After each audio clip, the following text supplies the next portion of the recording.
الحمد لله رب العالمين والعاقبة للمتقين والصلاة والسلام على أفضل الرسل وسيد الأنبياء والمرسلين وعلى آله وأصحابه أجمعين أما بعد فأعوذ بالله السميع العليم من الشيطان الرجيم بسم الله الرحمن الرحيم عن عائشة رضي الله تعالى عنها قالت كان رسول الله صلى الله عليه وسلم إذا دخل العشر شد ميزره وأحيا ليله وأيقظ أهله۔ ام المؤمنین سیدہ عائشہ صدیقہ رضی اللہ تعالی عنہا سے روایت ہے، فرماتی ہیں رسول اللہ صلی اللہ علیہ وسلم کا معمول مبارک یہ تھا کہ جب رمضان کا آخری عشرہ شروع ہو جاتا، رمضان کے آخری 10 دن کا آغاز ہو جاتا، آخری عشرہ شروع ہو جاتا، تو فرماتی ہیں شد میزرہ، حضور خوب کمر بستہ ہو جاتے۔ میزر کہتے ہیں تہمد کو،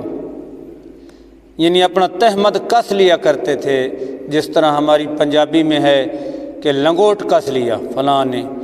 تو کسی کام کے لیے لنگوٹ کسنے کا مطلب کیا ہے کہ اس کے لیے پوری طرح تیار ہو جانا۔ تو جب رمضان کا آخری عشرہ شروع ہوتا تھا تو ام المؤمنین سیدہ عائشہ صدیقہ فرماتی ہیں شد میزرہ، حضور پوری طرح کمر بستہ ہو جاتے تھے۔ ویسے آپ کا ہر لمحہ یاد خدا میں گزرتا تھا اور ہر وقت ریاضت اور مجاہدے میں رہتے تھے، بلکہ بزرگان دین فرماتے ہیں کہ جو دم غافل سو دم کافر، تو یہ اللہ والوں کی شان ہے، حضور کے غلاموں کی شان ہے کہ جو لمحہ ان کا غفلت میں گزرتا ہے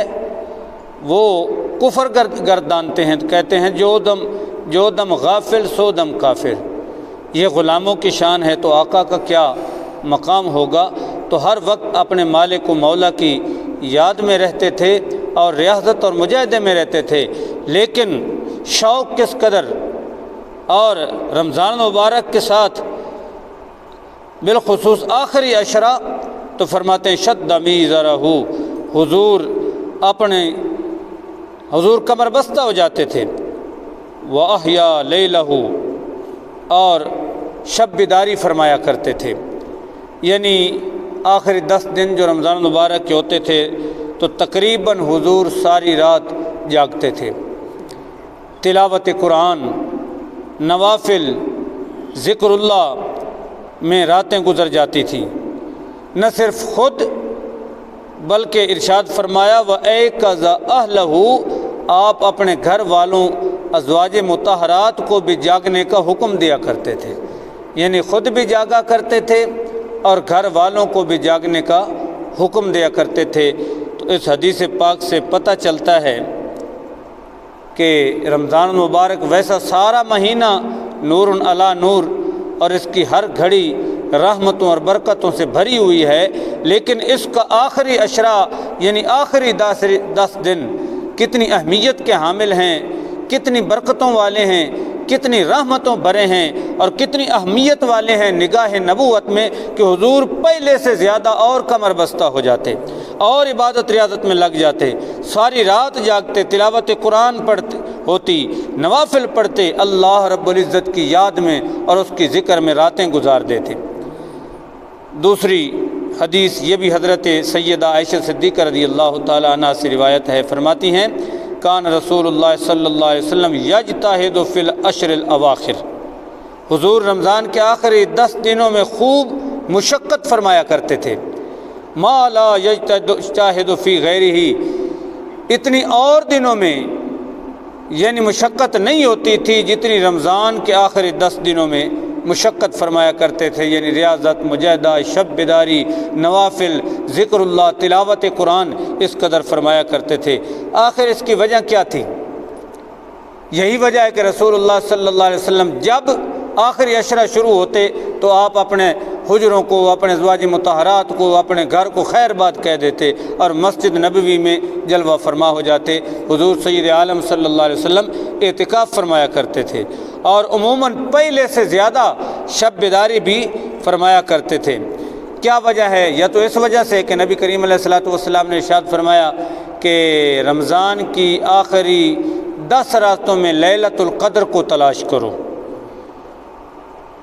رمضان کی آخری عشرہ جو ہے اس کی طاق راتوں میں لیلۃ القدر کو تلاش کرو۔ تو شب قدر کو ڈھونڈنے کے لیے، اس کی تلاش کے لیے حضور سید عالم صلی اللہ علیہ وسلم اپنے گھر بار کو خیر بات کہہ دیتے اور مسجد شریف میں جلوہ فرما ہو جاتے۔ آپ اعتکاف میں بیٹھ جایا کرتے تھے، یا اس لیے کہ یہ رمضان المبارک ہمارا مہمان بن کے آیا تھا، تو اپنے مہمان کو عزت دینے کے لیے نبی کریم علیہ الصلوۃ والسلام اور زیادہ خاص کر آخری 10 دنوں میں ریاضت اور مجاہدہ فرمایا کرتے تھے کہ یہ چند دنوں بعد ہمارے پاس مہمان آیا تھا، چند دنوں بعد یہ الوداع ہو جائے گا، تو اس کی عزت ہو جائے، احترام ہو جائے، اس کی تکریم کی خاطر رسول اللہ صلی اللہ علیہ وسلم آخری 10 دنوں میں اور زیادہ مشقت فرمایا کرتے تھے۔ مطلب یہ ہے کہ جو اوقات اس کے نصیب ہو جائیں، جو گھڑیاں اس کی مل جائیں، تو وہ ہمارے لیے سعادت کی گھڑیاں ہیں۔ غنیمت سمجھتے ہوئے نبی کریم علیہ الصلوۃ والسلام ان دنوں میں زیادہ مشقت فرمایا کرتے تھے، یا اس لیے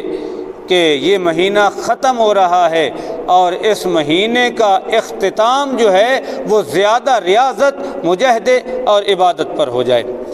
تو یہ ہے بزرگوں کی شان کہ وہ اپنی زندگی کے ہر لمحے کو قیمتی سمجھتے ہیں۔ یہی وجہ ہے کہ جو بندہ بڑھاپے کی طرف رواں دواں ہوتا ہے تو اللہ توفیق عنایت فرماتا ہے، تو بندہ پہلے سے زیادہ محنت اور مشقت کرنے لگ جاتا ہے کہ پتہ نہیں کتنے اب زندگی کے سانس باقی ہیں، کتنے ایام باقی ہیں، کتنے ماہ و سال باقی ہیں۔ جتنا اپنے رب کو راضی کر لیں اتنا تھوڑا ہے۔ تو ہر ایک کو اپنے پیارے محبوب صلی اللہ علیہ وسلم کی سنت پر عمل پیرا ہوتے ہوئے وقت کی ان گھڑیوں کو غنیمت سمجھنا چاہیے۔ اللہ تعالیٰ رمضان المبارک کی یہ مبارک گھڑیاں جو ہیں ان سے پوری طرح استفادہ کرنے، ان کی قدر کرنے، ان کی عزت و احترام کرنے کی مزید توفیق نصیب فرمائے اور ریاضت مجاہدے کی ہمیں توفیق نصیب فرمائے۔